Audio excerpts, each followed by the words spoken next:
Hey there, welcome to another installment of Bible study. Today we're talking about the story of Joseph, part 1. Enjoy.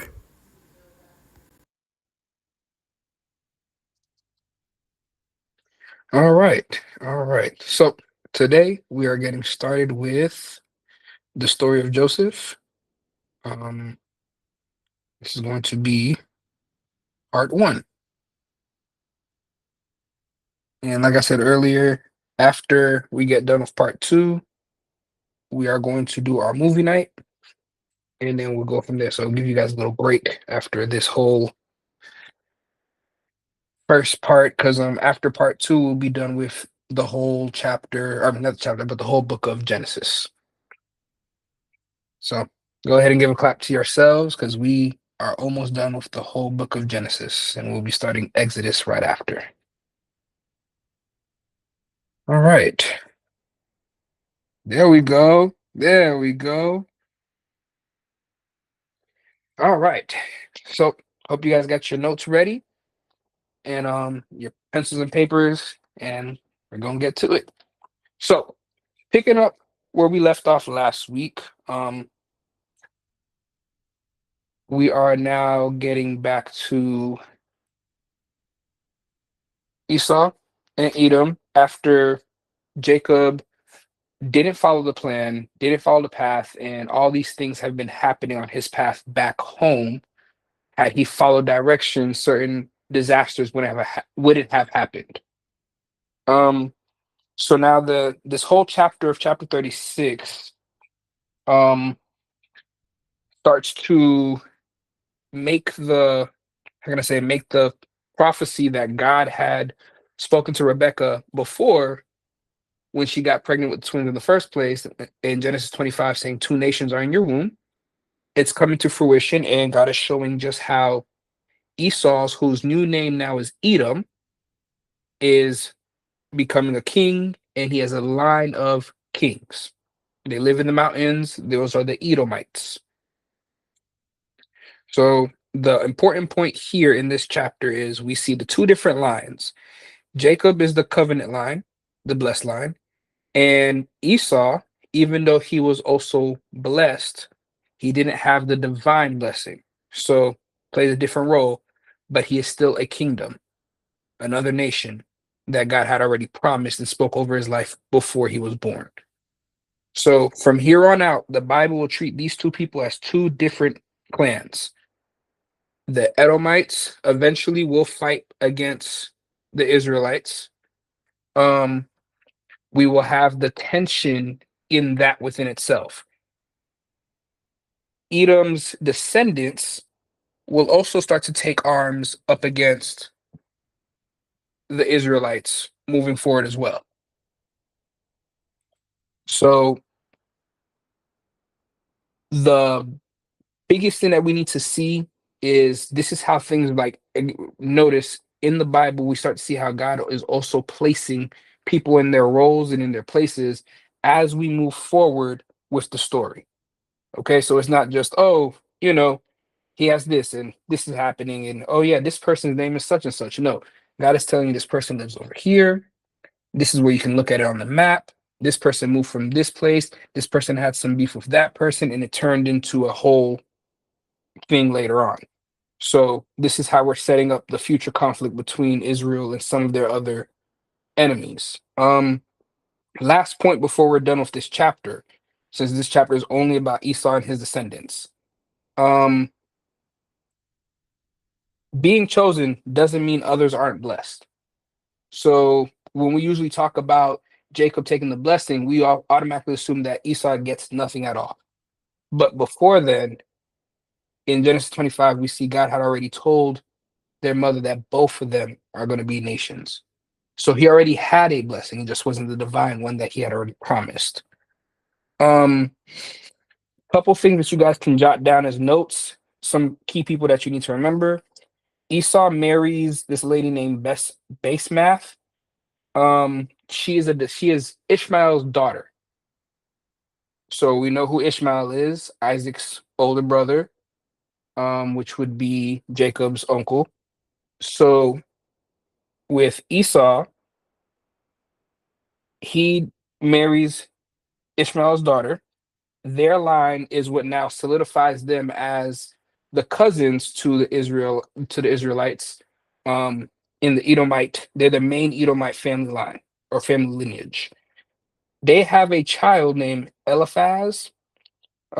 Eliphaz ends up having a son who that city is known for prophetic dreams, prophetic visions. It's like a prophetic center. And we'll talk about it in later stories in the Bible, like with Samuel and some other people. But it's like Taman and the Temanites. But Eliphaz's son, um, Amalek, he is the one who is the forefather of the Amalekites. And that is one of the biggest enemies of Israel. So that's a note if you want to put that down. You're going to hear that name again when we get to the nation of Israel going into the land of Canaan. The Amalekites.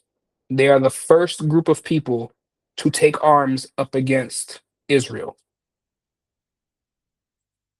All right.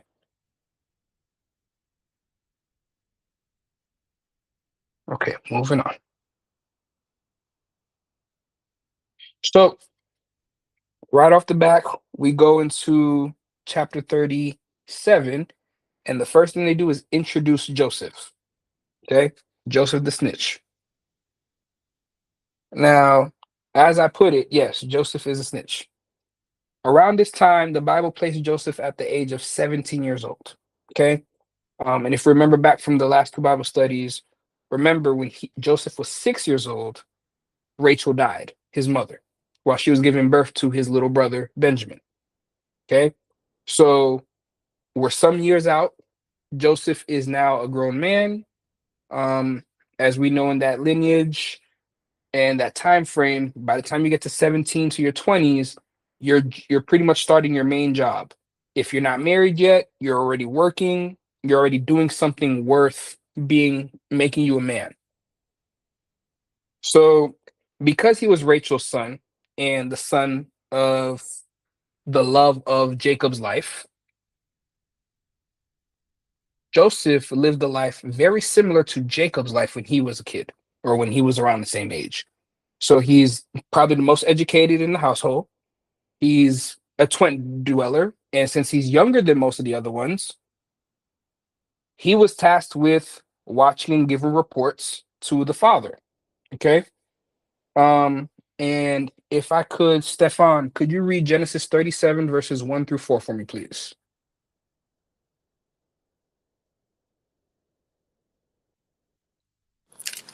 Yes, no problem. You said 37, 1 through 4? Yes. Okay. Uh, Starting at verse 1. Mhm. Jacob lived in the land where his father had stayed, in the land of Canaan. This is the account of Jacob. Joseph, a young man of 17, was tending the flocks with his brothers, the sons of Bilhah, and the sons of Zeplah, his father's wives, and he brought their father a bad report about them. Now Israel loved Joseph more than any of his other sons because he had been born to him in his old age, and he made a richly ornamented robe for him. When his brothers saw that their father loved him more than any of them, they hated him and could not speak a kind word to him. Thank you. Um, yes. So as we know, Joseph, again, like I said, pretty young guy, not a full man yet, still getting out of his teenage years, is very arrogant. He's smarter than the rest of them because he's getting an education in the household while all the rest of the brothers are in the fields doing work. He's becoming a shepherd boy, not a shepherd man. He's just becoming a shepherd boy, meaning that he's learning the discipline, which is why his father asked him to go give reports on what his brothers are doing. So after you checked on the flocks, go check on them. Tell me what they're doing. Once his brothers realized that they got in trouble because everything he did was get them in trouble like a snitch would, they started to really despise him. They already knew that their father loved him the most because the father gave him the education, gave him pretty much everything. Now, things got even worse with his attitude. He thinks he's better than everybody. And then here comes his dad giving him a robe, as we know the story for the beautiful robe that he gets. And that's what really starts a lot of the issues for Joseph.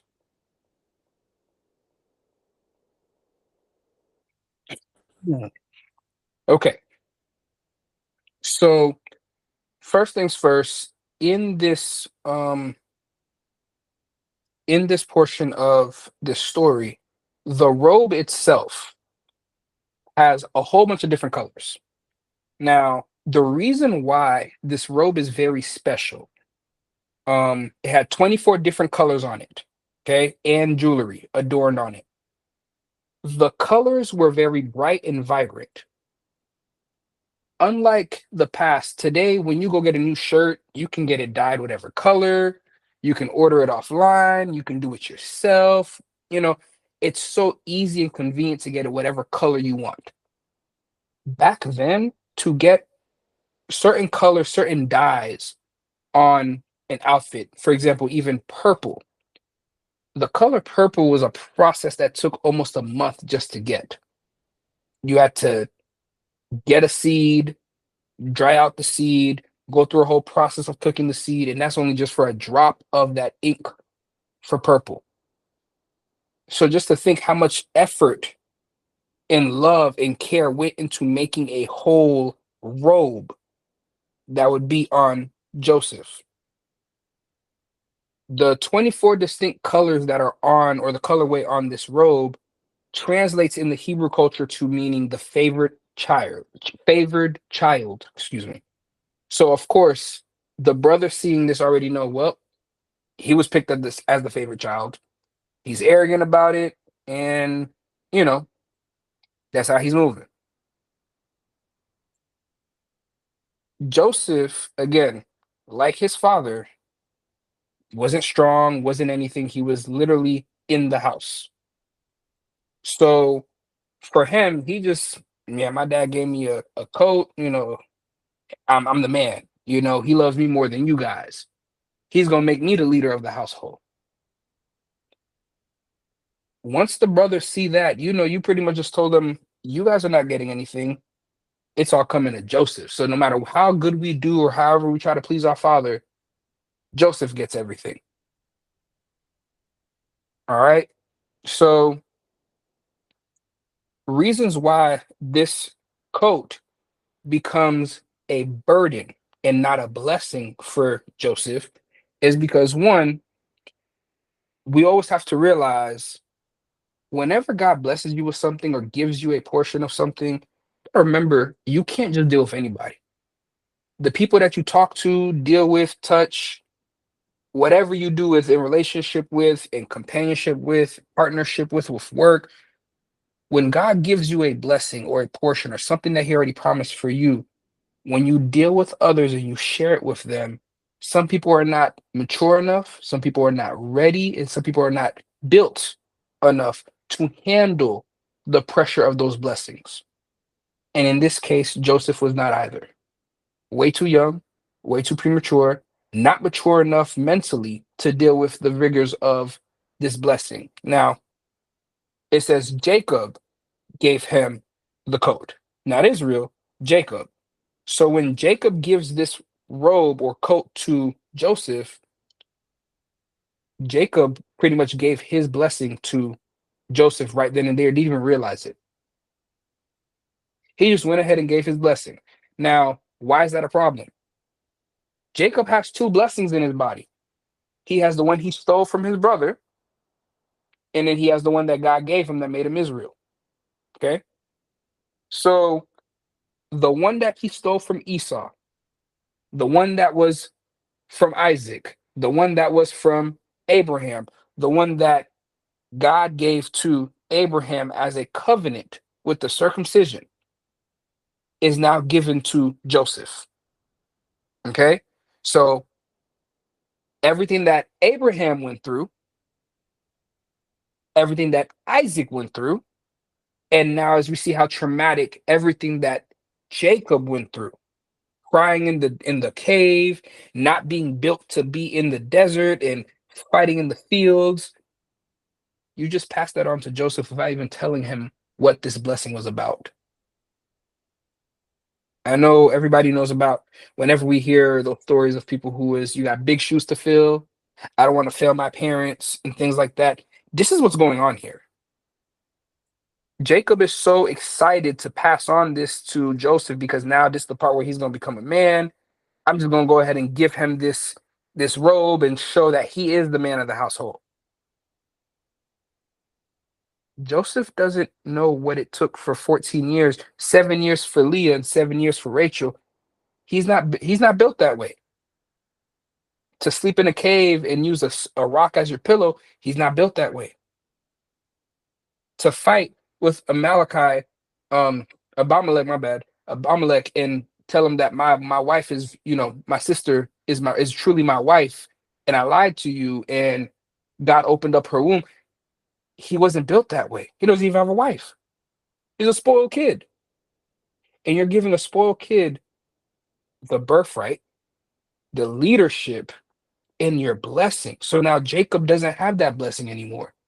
Quite frankly, Jacob didn't really care anymore because, again, Rachel already died. So it was for him to pass on. So, important thing is Jacob gave the robe, not Israel. Okay. So, giving him this blessing puts him in a position where now God has to deal with him one on one because now he is the leader of the house. Now, who was supposed to get the birthright? Reuben, the firstborn. But if we remember in 2 chapters previous, what did Reuben do?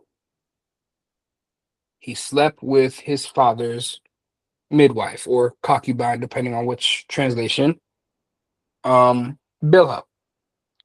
So why did he do that? He pretty much did that because Jacob was so broken over Rachel dying, and he said, "Listen, my father's getting older. I'm the man. I should be getting the blessing now." Reuben would be anywhere from 30 to 40 years old about this point. So for him, it's time for him to take over the family. But because of what he did and the fact that his brothers knew, nobody respected him as the firstborn anymore. Because, like, bro, you try to take over the family and nobody even worried about you. You kind of did it and it failed, fell on deaf ears. So if Reuben is no longer the person with the birthright, who is? It would be either Simeon or Levi. Simeon and Levi lost their blessing. Why? Because they murdered everybody in the city after Dinah got raped. So now we have a birthright slash blessing just floating in the air.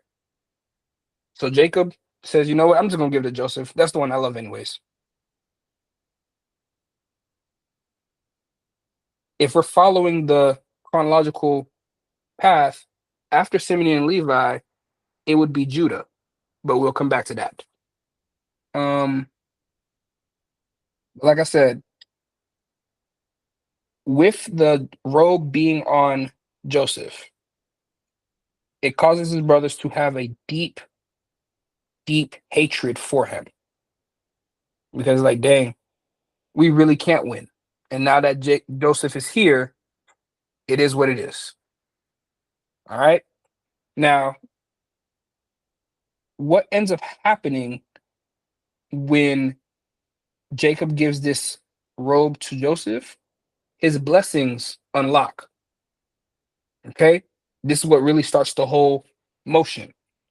As soon as Joseph gets this robe, as we see right after, his spiritual gifts awaken. Okay. Um, one thing I want to say about that, favor isn't quiet, it's visible. Favor will separate you before it elevates you. Something that Joseph is going to have to learn the hard way.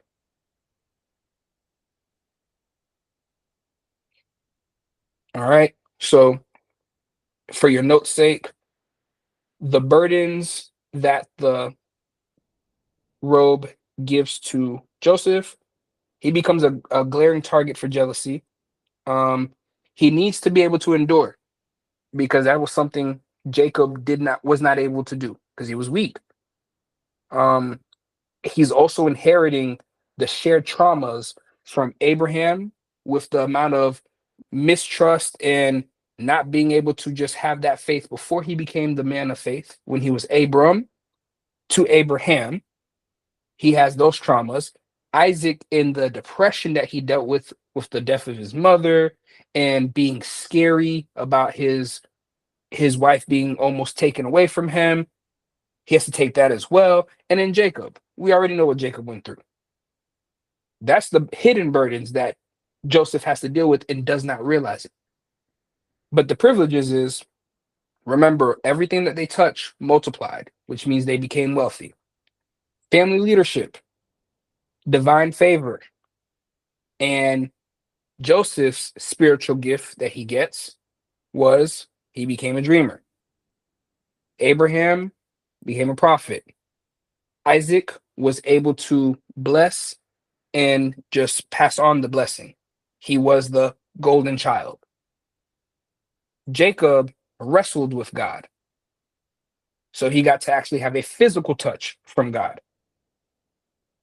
Joseph gets the spiritual gift of dreams and dream interpretation. Okay. So if anybody's writing that down, I'll let you write that down. The privileges versus the hidden burdens.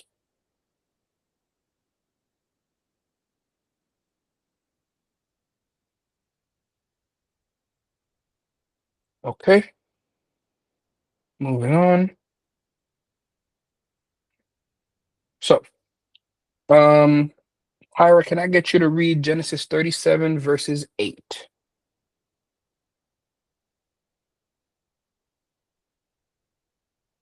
My bad, verses 1 through 8.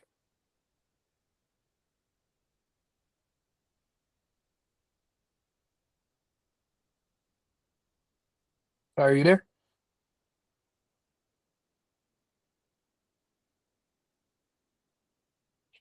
Okay. Well, if Tyra's not there, Blake, can you read I take that back. Verses Genesis 37 verses 5 through 8 for us.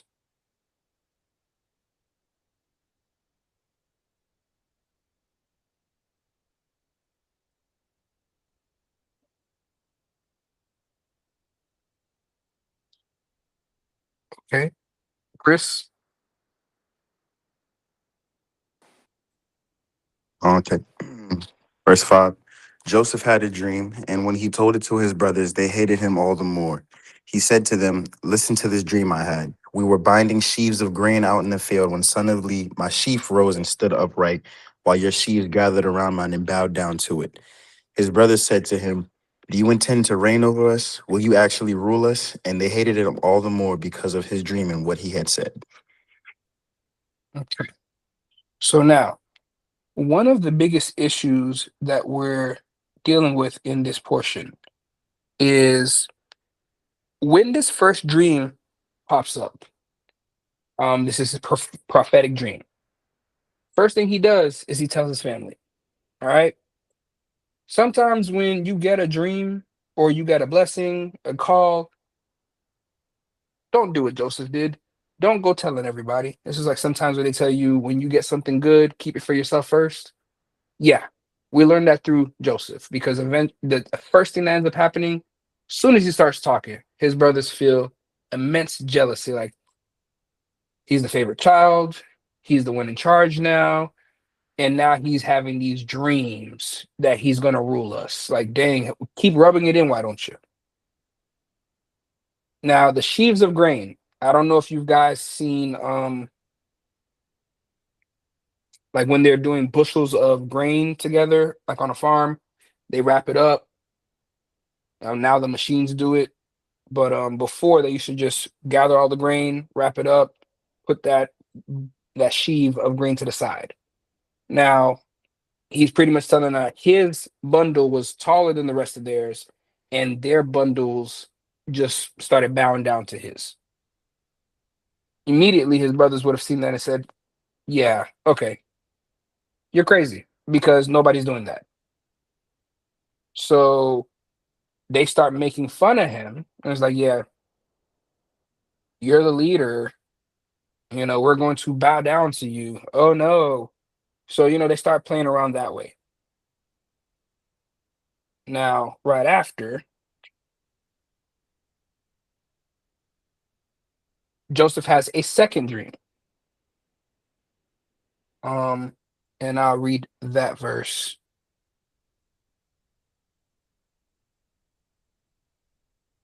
And this was in verse 9. I'll stop with verse 11. Then he dreamed another dream and told it to his brothers and said, "Behold, I have dreamed another dream. Behold, the sun, the moon, and 11 stars were bowing down to me." But when he told this to his father and to his brothers, his father rebuked him and said to him, "What is this dream that you have dreamed? Shall I and your mother and your brothers indeed come to bow ourselves to the ground before you?" And his brothers were intensely jealous of him. But his father kept the saying in mind. Now, again, that's pretty simple. Um, the dream that he had here is on a global scale, on a celestial scale, where now he's saying like it wasn't just enough that you guys were serving me. You guys will bow down to me, not just you guys, but also my mom and dad and all my brothers. Now, as we know, his mom has been dead for a while. And this is why the movie, if you guys seen that DreamWorks movie, which we'll watch next in a couple weeks, we see that they put the mother in the story with him while he's telling the dreams. But of course, she was already dead. Um, but with this dream, he's saying like even from the spiritual realm, she is still bowing down. Like everybody's bowing down to me. At this point, the brothers can't stand him anymore. Because again, at this point, you're being way too arrogant. That's what they're thinking. Joseph not really understanding. He's just thinking, yeah, I'm that guy. But Jacob, when they say he rebukes him, it's more on the lines of he just asked him a question. But this question is to ask, like, hey, what do these dreams really mean? Like, are you sure this is what you're seeing, or are you making this up? And because of that, this is when Jacob starts to kind of look. And remember, the Bible interchanges when Jacob is operating or when Israel is operating. So right now, we're only seeing Jacob. Moving on. So, situation happens. Stefan, can I get you to read Genesis 37, verses 18 to 24?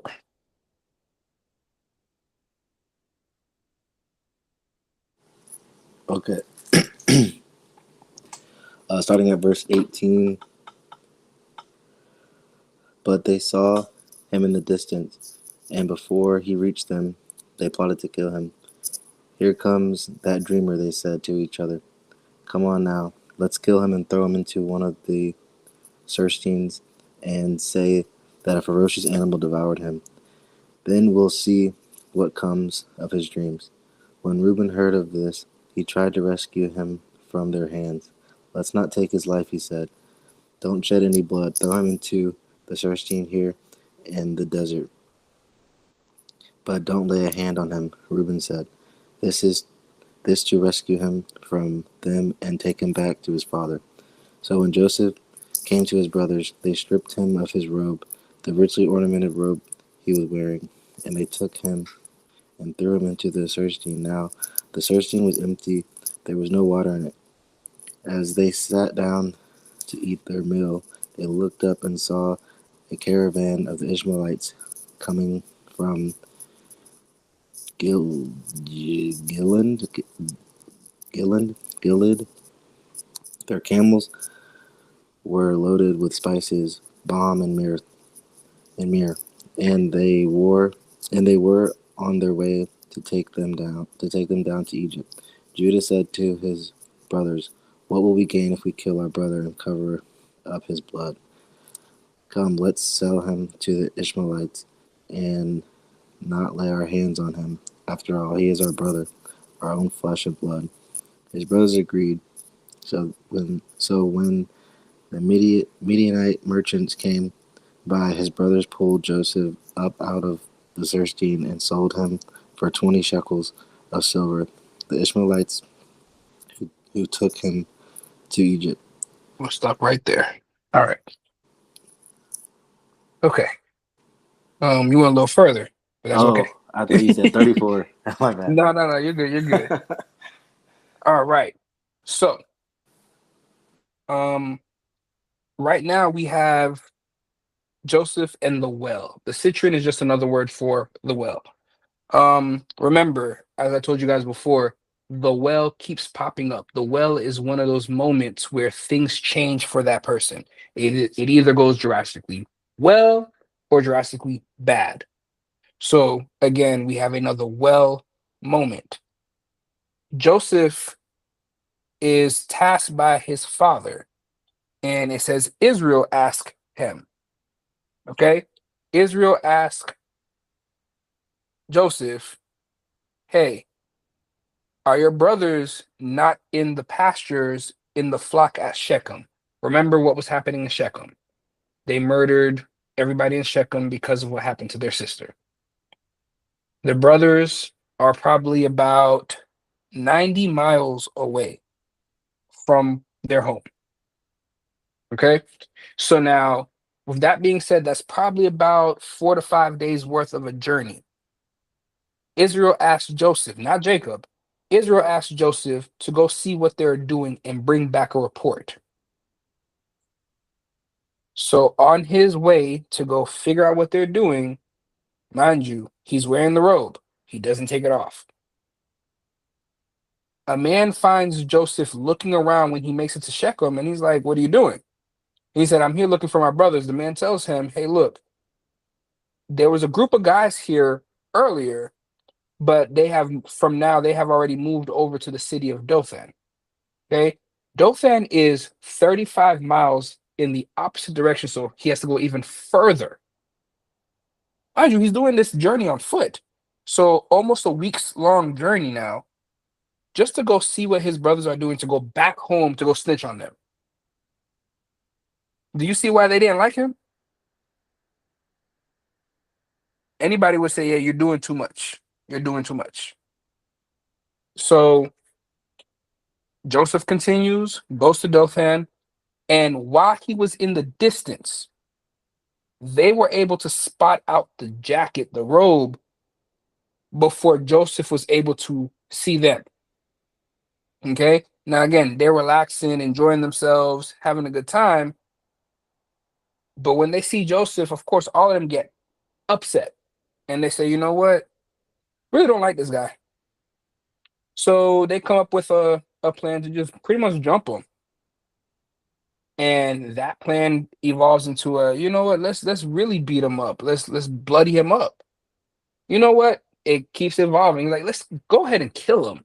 We don't want him no more. If he's dead, he's out of the way. Somebody else would have to be the leader. Somebody else would not be able, we won't have a snitch on our backs.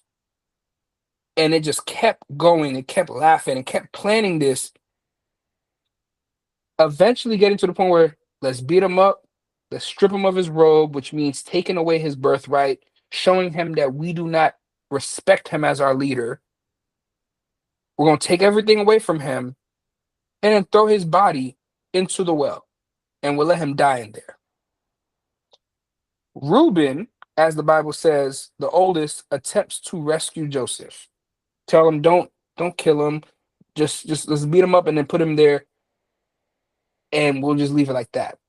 Reuben devised the plan to go back after they finished throwing him into the well to go get him and rescue him and be like, "Okay, boom. Now you understand, stop bothering us." But His motives were not to be a good older brother. His motives were, I'm going to save him.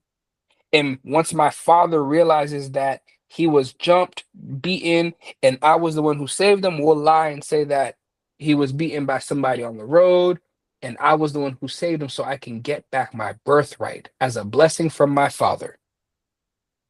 Reuben was trying to get back in his father's good graces because his father did not care for him no more. A grown man, almost 40 years old, and you're literally trying your hardest to get a blessing from your father because you messed up. That's Reuben.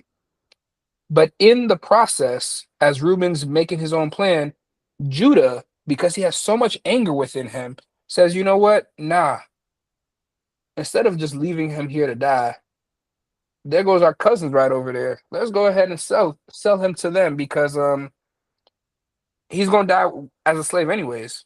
Might as well get something for it. This is the first time we see somebody sold into slavery for pieces of silver. 20 pieces to be exact. Is it a coincidence that Jesus was sold for the slave price as well? We see the cycles here and there. Now, when Judah makes this plan, Reuben is not part of this.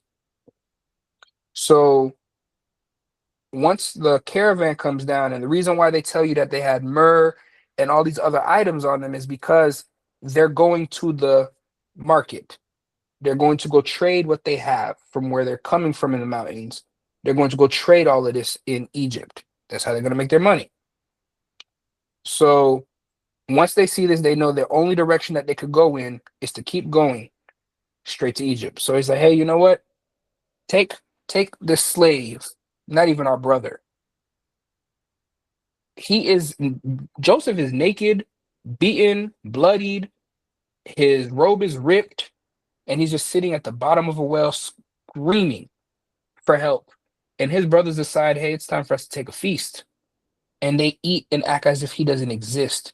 And then now you're selling him off, sold him, and you guys walk back home with the rags. And the caravan, the Ishmaelites, pick up Joseph out of the well and put him on the caravan and say, let's go. And they bring him to Egypt as a slave. And then the story ends there for Joseph for now.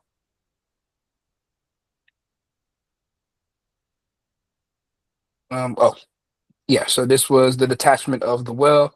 Pretty much this was when they beat him up and they decided to go ahead and eat casually. The Bible says a casual meal, meaning that they didn't care for him no more. They looked at him like an animal. They did not care for him as a person.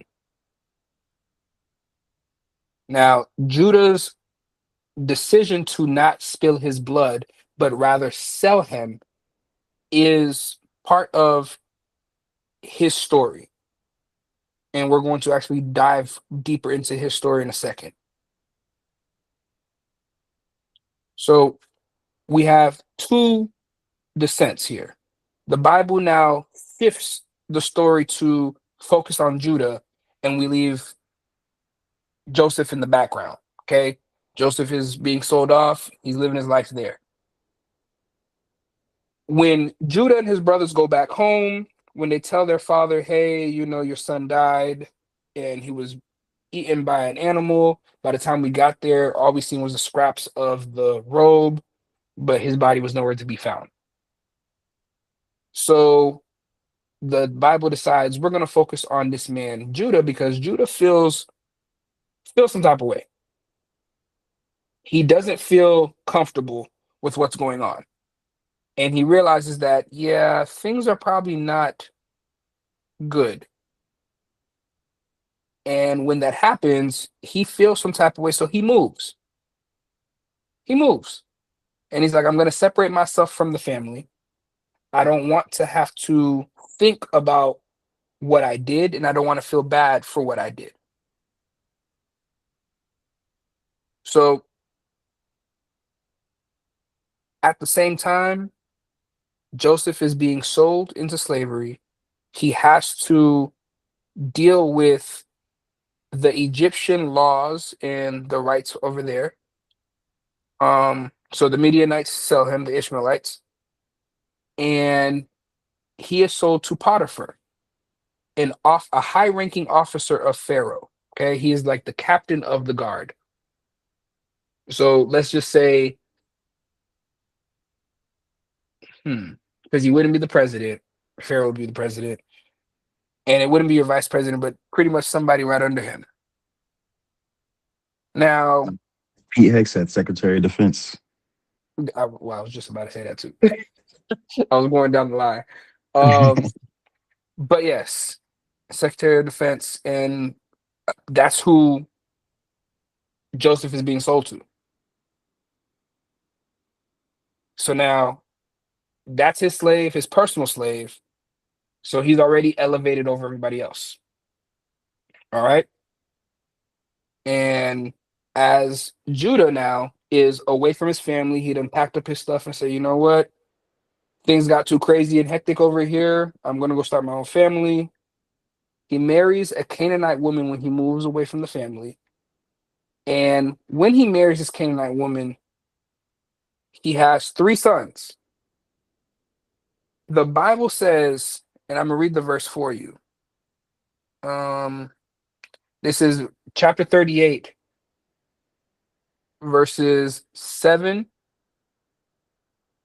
is, but Judah's firstborn, was so wicked in the sight of the Lord put him to death.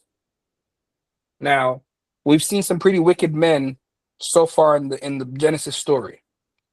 But for you to be born and God to think that you're so wicked that he just went ahead and said, you know what, I'm done with him, shows that had to be a very evil person.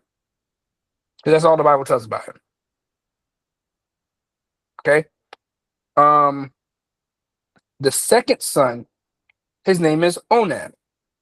Now, Onan is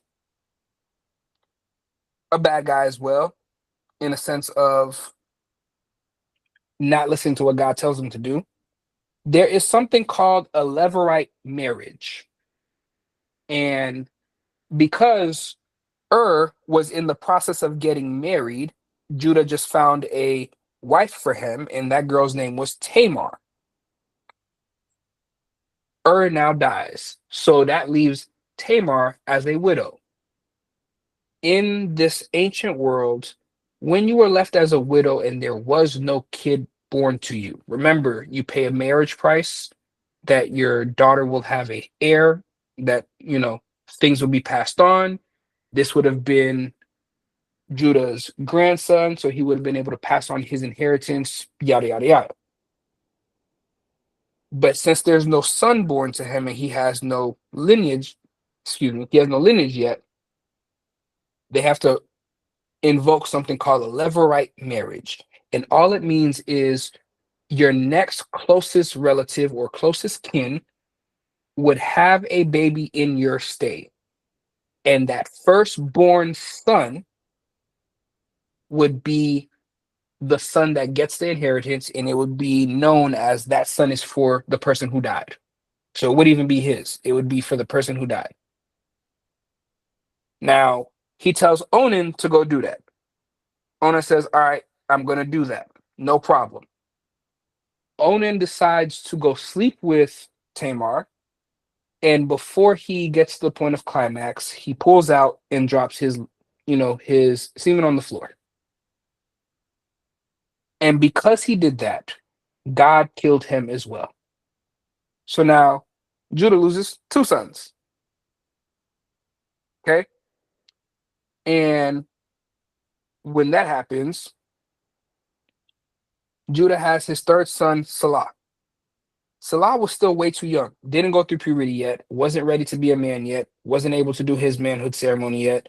So Judah tells Tamar, go back home to your father's house.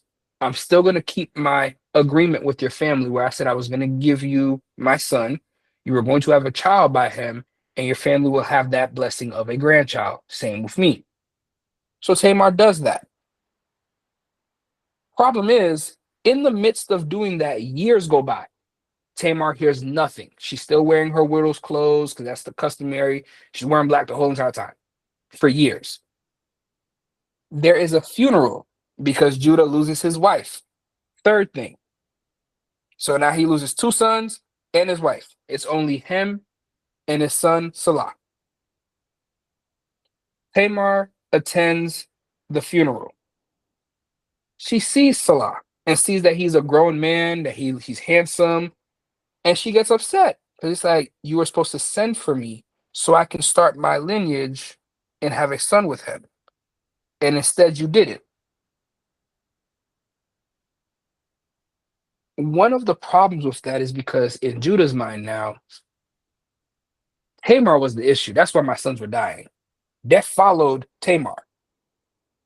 But in reality, that wasn't the case. That wasn't the case. So after the whole funeral and the issue with Tamar, Tamar says, you know what? I'm gonna get Judah for what he did to me. I'm gonna get him. Now, to focus more on the left-right marriage, if you want to write your notes down, the three main things that it did was it preserved the family line, so that way you can pass on the inheritance. It was a social and economic security for widows. Okay, because if you are a widow in this world, you don't exist. You're a ghost. Without your man, you have no status. You don't exist. You are not a citizen because you are tied to your husband. Your husband's dead. That means you're dead. So if there was any money on the table, anybody else who marries you or does anything with you automatically can take everything that you own. So to protect people from losing their houses and their blessings, this system of a levirate marriage was created. So of course, I already told you, the man dies childless, his brother or closest male relative was expected to marry the widow temporarily and bear them a first male child. That would be considered the first son of the deceased brother or son and would inherit the name and property the right way for the mother's sake. And that would make the mother a citizen again through her son. And then at that point, the marriage would be dissolved. She would be a single mother, or not a single mother, but a single woman again. And the man could go do whatever he wants to do. Any questions?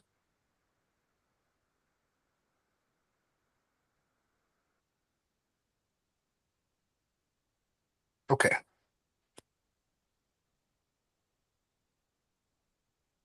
Now, going back to Tamar, the plan that she devises when she realizes that Judah was not going to give her Salah, she goes ahead and says, you know what? I know he's on business. He's on a business trip. And while he's on this business trip after his wife just died, she's going to stand in the middle of the street. She strips off her widow garments, puts a veil over her face, and she stays in the middle of the street like she's a prostitute. So Judah, now is a widowed man, single, decides, you know what? Why not? I'm in the streets. Who's gonna know? Let me go ahead and sleep with this lady I found on the side of the road. Again, back then, it was a sin to pull out. It was a sin to pull out, and we see Judah's son already died for that. So he sleeps with the girl, and the girl says, "So how you gonna pay for this?" And he goes, "Well, um, the customary price for doing that is a goat. You would pay with a goat." Since Judah was not at home, he said, "Let me run home and I'll send the goat to you." Tamar says, "Hey, well, you know what? That's good and dandy and all, but I don't trust that you're going to really send it to me." And he said, "You know what? I'm a man of my word. Let me go home and get it for you. Just wait for me." She's like, "How am I supposed to believe you?" He goes, "I will give you three things. And when I come back, you give me back my stuff and you'll have your goat." And she goes, "All right, bet. The things that I want from you is your signet, which will be your ring, your cord, which shows your status, and your staff. Okay, so now that's what we see on the page right here. The signet literally tells people that, hey, this is like my social security. Okay, the cord would be your license, and the staff would be your wallet that holds everything, puts it all together. She asked this as a pledge. So this is some important stuff. So Judah is going to go home. He runs home, gets the goat, and he sends his messenger to send this goat back to her. When the messenger gets out there, he doesn't find Tamar.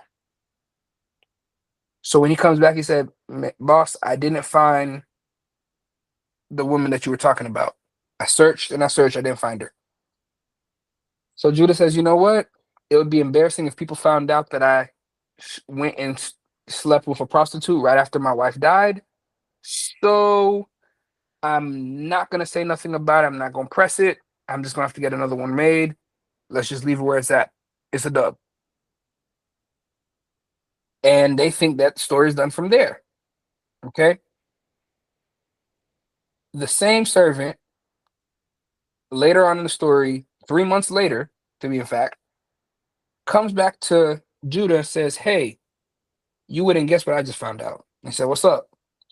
Your daughter-in-law, Tamar, is pregnant. Immediately, Judah gets upset and says, you know what? Go get her. Bring her here to me. And we're going to burn her alive because she just disrespected my dead sons, my dead wife, and my whole family line. She disrespected all of us because she was supposed to bring a son in here, and she's out there getting pregnant for other men. She's trying to give everything we have to other people. She broke the left-right marriage. So they bring her to him. And she comes full, with a baby bump and everything. And Judah's just beyond upset. So they're like, well, we're about to kill you.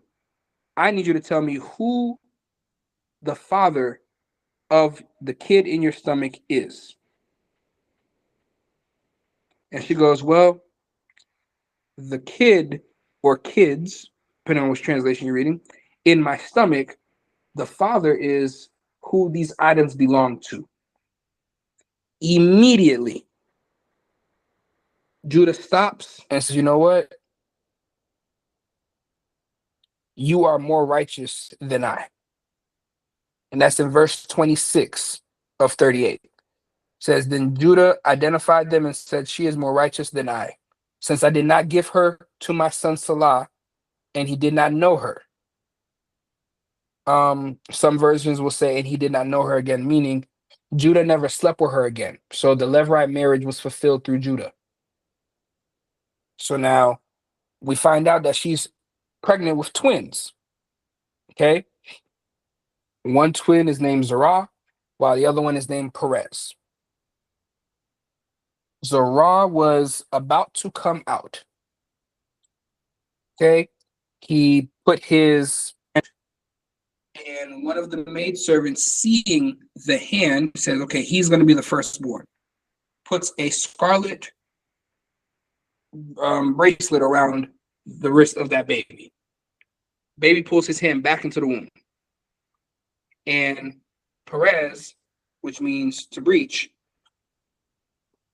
pops out first. So he's the younger one. He did exactly what Jacob did. Takes the birthright. Okay? Now, the breach, which is what Perez means, is the one who secures the blessing through Judah and becomes the lineage that serves for the rest of the Bible. Through him will come Jesse, or Boaz, which leads to Obed, which leads to Jesse, which leads to King David, King Solomon, and later on, to Jesus Christ. Okay? All from Judah's line. And this is why we get the line of the tribe of Judah.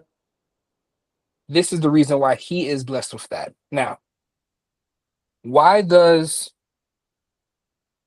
Judah's kids end up having or end up having the bloodline that births Jesus when he did all that bad to Joseph? Well, because Judah is the first one to realize and actually take accountability for his sin. He's the first one to actually repent, which is why he is forgiven. He is redeemed. And through that redemption, unlike the rest of his brothers, Judah now has an encounter with God. And because of that, from this moment, Judah, again, doesn't touch Tamar no more, goes and moves everybody back home to his father. And from there on, he protects his younger brother, Benjamin. He is no longer that same malicious, violent older brother anymore. This has humbled him so much. You lose your own kids, a parent losing a kid. Now he understands what his father had to deal with. That was one. He had to deal with the fact that he got rid of his own brother, his own blood. That's two. The fact that he was still operating in that lying, deceitful manner, the violence. God took his wife too. So that's number three. 3 deaths is what it took to humble him and make him realize, hey, this is not what I was supposed to do, and I'm wrong. It's too late to tell my father that I messed up, but you know what? I can take care of my brothers. I'm going to go ahead and try to be the leader of the family and actually do things right. I don't need to have the birthright. I don't need to have anything else, but I'm going to do what is necessary for them. And this is why in the lineage, Reuben lost his blessing. Simeon and Levi lost their blessings. Judah actually gets the birthright. And that's the reason why the lineage comes through Judah and not through anybody else. Moving forward. So, like I said, we have the timeline right here. We just went over this. So I'll go ahead and pass through that. So as soon as this is done with, we go back to the scene shifts right back to Joseph. All right. So we see the Hebrew slave, the legal status, and Joseph is all the way at the top. Because for him, he's not just a regular slave. He's put in so much authority. Remember the blessing that Abraham, Isaac, and Jacob had where they touched everything and multiplies. He being in charge of Potiphar's house, everything that Potiphar needed done, everything that Joseph touched was blessed. The only thing that Potiphar took care of by himself was the stuff that he ate. Everything else, Joseph took care of. So that's what was going on during that time frame. While Judah's having his story, this was happening for Joseph in Egypt. Joseph's living life. Most Hebrew slaves would never have that status. Now, we move forward. Joseph is in the house, okay? And Stefan, can I get you to read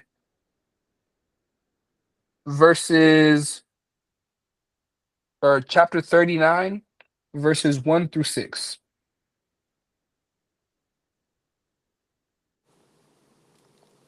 All right, starting at verse 1, chapter 39.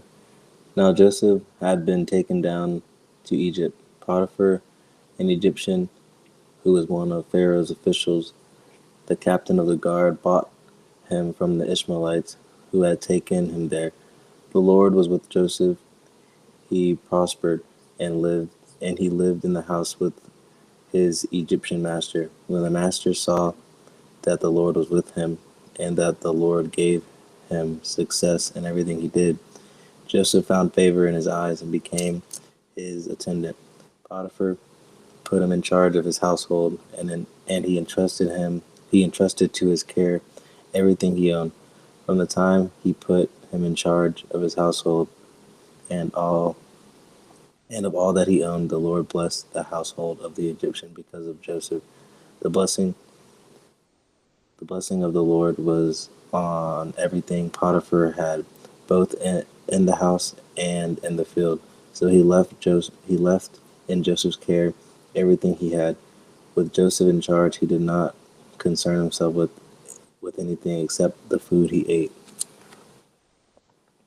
Okay. Um, Lay, do you want to read chapters 39, verses 7 through 10?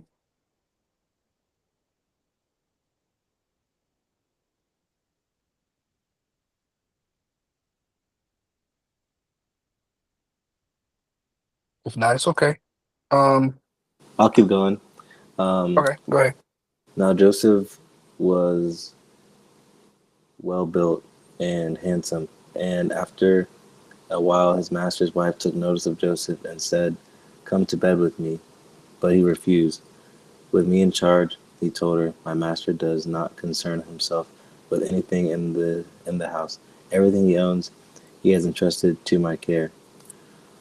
No one was greater in the house than I am. My master was withheld nothing. My master has withheld nothing from me except you, because you are his wife. How then could I do such a wicked thing and sin against God?" And though she spoke to Joseph day after day, he refused to go to bed with her or even be with her. Thank you. All right. So, as we know the story, the trap. Um, yeah, Joseph is getting pretty big, and Potiphar's wife sees that, and she is lusting after him. And every single time she tries to get him, just do it one time for me. Go ahead. Just every single moment that she gets, she's trying to. And he said, "Bro, I can't. Everything else in this house, I can touch.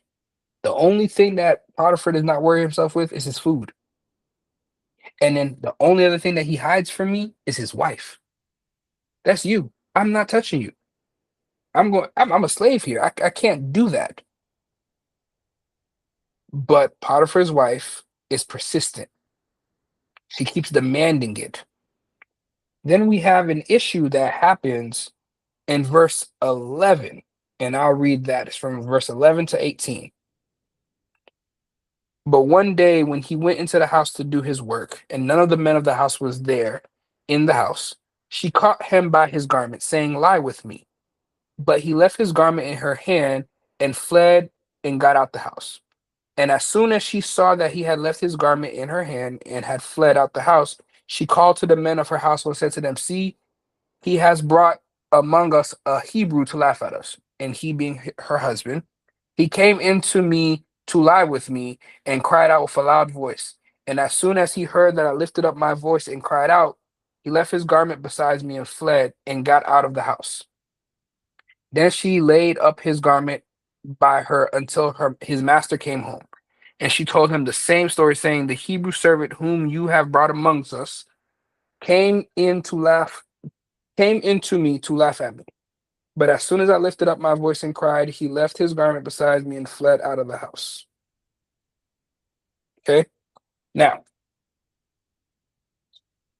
the story usually just says that Joseph was doing his work and that was it. When you read in the Hebrew text or the Hebrew translation, and I know I say that a lot, the Hebrew translation, you guys can chat GPT it or Google it and it'll also read it for you in Hebrew and explain it. But in the Hebrew text, it actually is a little more descriptive. Joseph was actually curious. After all those demands and seeing what the wife was about, Joseph went into the house knowing nobody was there. Joseph was a little curious. Okay. When they said curiosity killed the cat, that was Joseph. He walked into the house. But as soon as he realized just how much danger it was, he tried to run because she grabbed him. As soon as he got there, she grabbed him. And he's like, nope, nope, can't do this. And he tried to run. She tore off a piece of his garment. Okay. And that's where we get our story from. She tore off a piece of his garment, not because she pulled up on him, but because Joseph walked into the room. She was in the room by herself. As soon as Joseph got there, it was like, ha, I got you now. And Joseph ran. He did the right response, flee from sin. However, the problem was you went looking for the sin. Your curiosity got the best of you. So one of the core insights that I put at the bottom was leaving your piece of yourself in the room of past temptation provides the collateral for the enemy to falsely accuse you and pull you back in. So let that set in for a second. He was safe. He had integrity as the top slave, but the curiosity broke that thread, and he went into the room, which was a temptation, and that's all it did. Just a little look. Now let's think back to another story where somebody looked behind or looked at past sin and was destroyed. Lot's wife. Now Joseph is learning that same lesson right here. He didn't do anything. He just looked. What's the problem with looking? He looked and got caught up. So I'll read on, or Michael, can I get you to read Genesis 39 verses 19 and 20?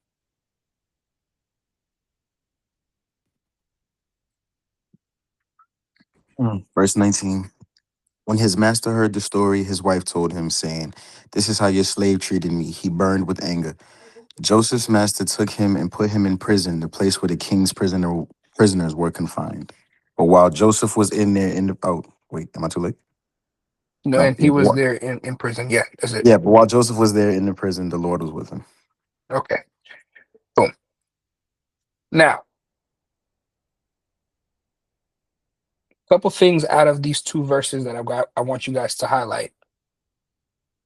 The piece of cloth that Potiphar's wife held on to.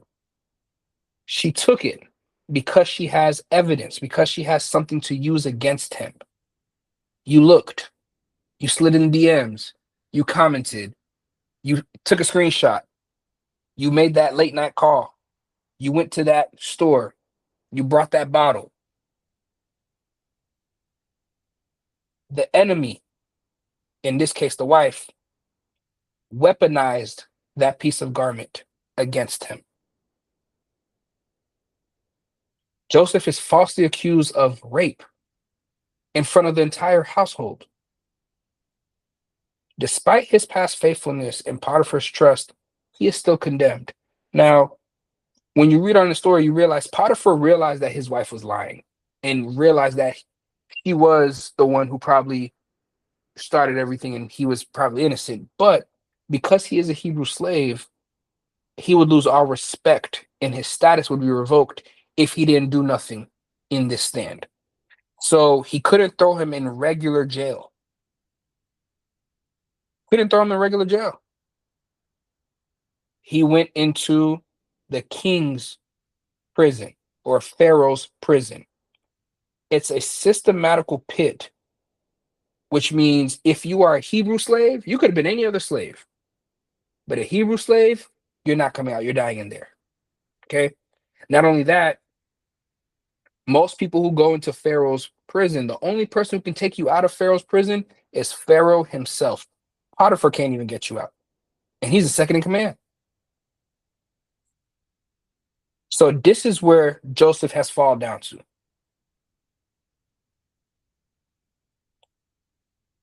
But then we get to verse 21. And this is probably my favorite verse in the Bible. If you notice, a lot of my usernames have the number 21 on it. My birthday's on November 21st.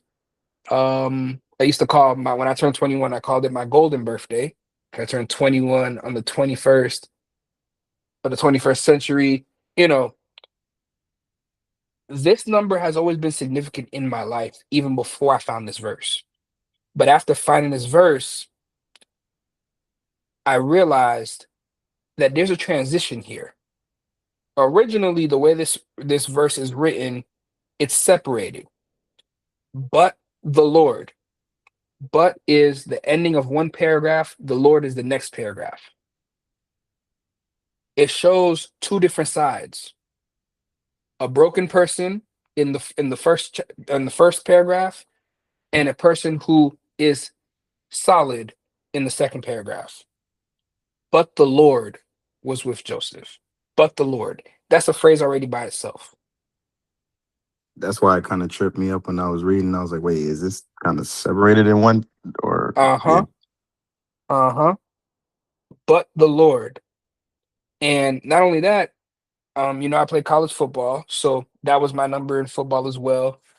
Um, but this is what also leads to my testimony is because knowing that the Lord is with you is one thing to say, yeah, God was with me, God had my back. No, no, no, this is different.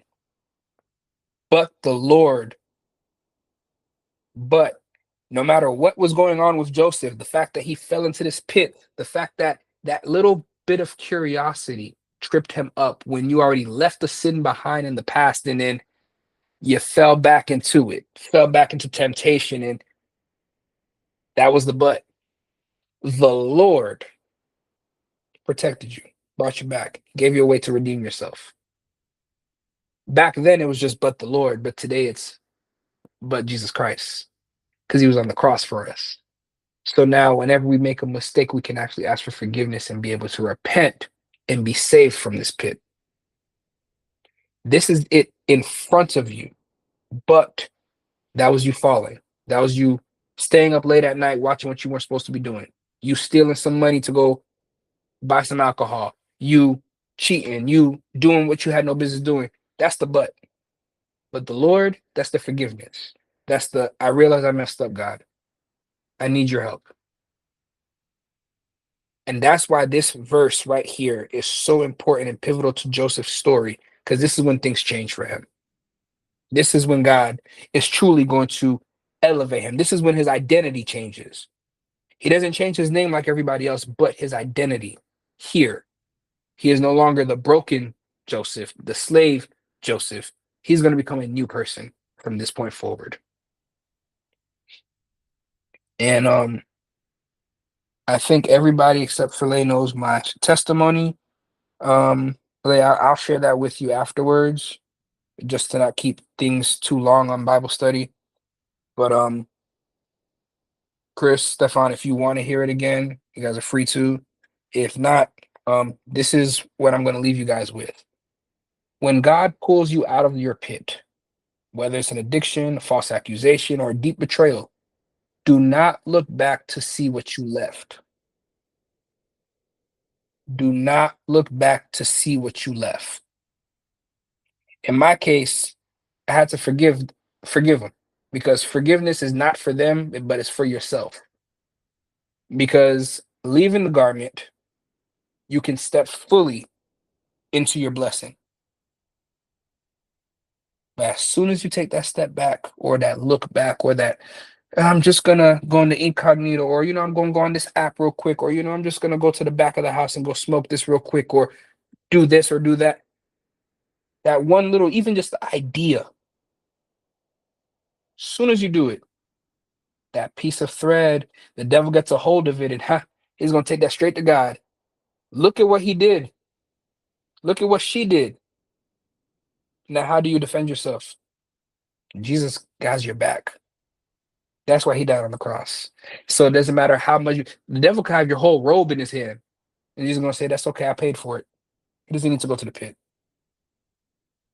But here's the thing: God can pull you out the pit, but you still got to deal with the punishment. So don't look back. Don't go back. And with that, we'll finish here for today. Any questions, comments, concerns?